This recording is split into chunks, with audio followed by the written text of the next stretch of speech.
আজকে আমরা গ্রাম থেকে রাজশাহী শহরে যাচ্ছি রহিম বন্ধুর ফেসবুকের টাকা তোলার লাগে। আজকে টাকা তুলতে যে এত বড় বিপদে পড়বো সেটা কখনো আমরা ভাবতে পারিনি। আসলে আমার কপালটা কিন্তু হেভি খারাপ, আমরা যেখানে যাই সেখানে খালি বিপদ বিপদ। আজকের ভিডিওতে থাকছে আমরা রাজশাহী শহরে যে কি কি করলাম, কি কি খেলাম, সমস্ত কিছু।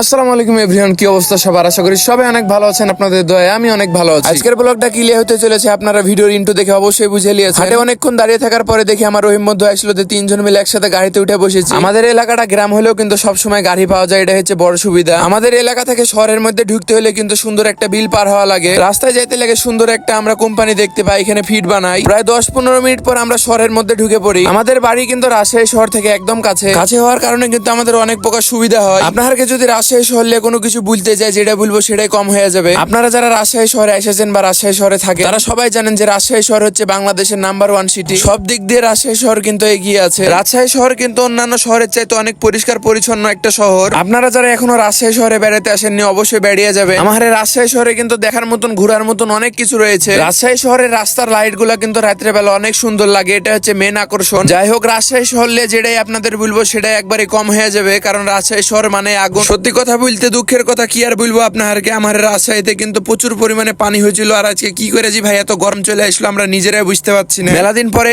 সাহেব বাজারের রাস্তাটাতে ঢুকেছি, আর এই রাস্তাতে যে পরিমাণে জ্যাম হয় সেটা আপনারা না আসলে কখনোই বুঝতে পারবেন না। রাজশাহী শহরে কিন্তু অনেক জায়গায় এটিএম বুথ আছে টাকা তোলার লাগে, কিন্তু আমরা নিউ মার্কেটে তুলি, কারণ আমরা ওখানে যাই কিন্তু ভিডিও বানাই। আপনার সাথে বকতে বকতে চলে এসেছি হচ্ছে নিউ মার্কেটে ইসলামী ব্যাংকের সামনে। এখন যে এটিএম বুথে কার্ড ভরে দিব, সুন্দর করে ক টাকা তুলবো, টাকা গেলে বাহির করে নিব। এখানে রাস্তা পার হওয়ার লাগে দাঁড়িয়ে আছি, তো যে পরিমাণে ভাই গাড়ি ঘোড়া আসছে রাস্তা পার হওয়া মহা কষ্টকর হয়ে গেছে। রাস্তা পার হয়ে ধরেন আমার বন্ধু ভিডিও বানাতে লেগেছে, ফেসবুকে ছেড়বে তাই। তারপরে কি যে হলো আপনারা শোনার পরে পুরো টাস্কি খেয়ে যাবে। বেচারা এটিএম বুথে কার্ড ভরে দিয়ে ভুলভাল পাসওয়ার্ড দিয়ে একবারে লক খেয়ে বসে আছে, কার্ড মার্ড ব্লক করে দিয়েছে। তার লাগে ধরেন আবার ব্যাংকে যে আমরা কথাবার্তা বলে সুন্দর করে কার্ডটা ঠিক করে নিয়েছিলাম, এখন দেখেন টাকা তুলবে, মহা খুশি। কার্ড ব্লক হয়ে যাওয়ার কিন্তু আমাদের অনেকক্ষণ অপেক্ষা করা লেগেছে। তারপরে ধরেন মেলা কিছুই আমরা করেছি, কিন্তু সেগুলো আমরা ভিডিও করতে পারিনি, আমাদের ফোনে চার্জ শেষ হয়ে গেছিল, তাই এই ভিডিওটা এতটুকু। ভিডিও ভালো লাগলে সবাই একটু ফলো করে দিয়ে, আর কে কোন জায়গা থেকে ভিডিওটা দেখছেন অবশ্যই একটা কমেন্ট করে যেতে ভুলবেন না।